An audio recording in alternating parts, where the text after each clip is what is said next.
Rashtrawadi Congress party आता निवडणुकींच्या मोडमध्ये जात असल्याचं लक्षात येऊ लागलं आहे. राष्ट्रवादी काँग्रेसचे ठाणे शहर जिल्हा अध्यक्ष श्री आनंद परांजपे यांना आता बढती देण्यात आली आहे. त्यांना राष्ट्रवादी काँग्रेसच्या महाराष्ट्र प्रदेश सरचिटणीस पदावर आनंद परांजपे यांची नियुक्ती करण्यात आली आहे.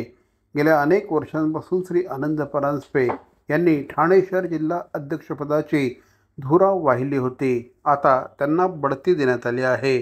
तर त्यांच्या जागी राष्ट्रवादी काँग्रेसचे श्री नजीब मुल्ला यांच्यावर शहर अध्यक्षपदाची जबाबदारी सोपवण्यात आली आहे.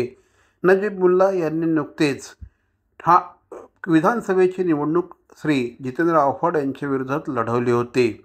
आव्हाड यांचे कट्टर विरोधक आणि अजितदादा पवार यांचे कट्टर समर्थक म्हणून नजीब मुल्ला हे सध्या ओळखले जातात आणि आक्रमक नेतृत्व, त्याचप्रमाणे सर्वसामान्य जनतेची कामं करणारा नेता अशा प्रकारची प्रतिमा असल्याने नजीब मुल्ला यांच्याकडे आता राष्ट्रवादी काँग्रेसच्या ठाणे शहर जिल्हा अध्यक्षपदाची जबाबदारी सोपवण्यात आली आहे.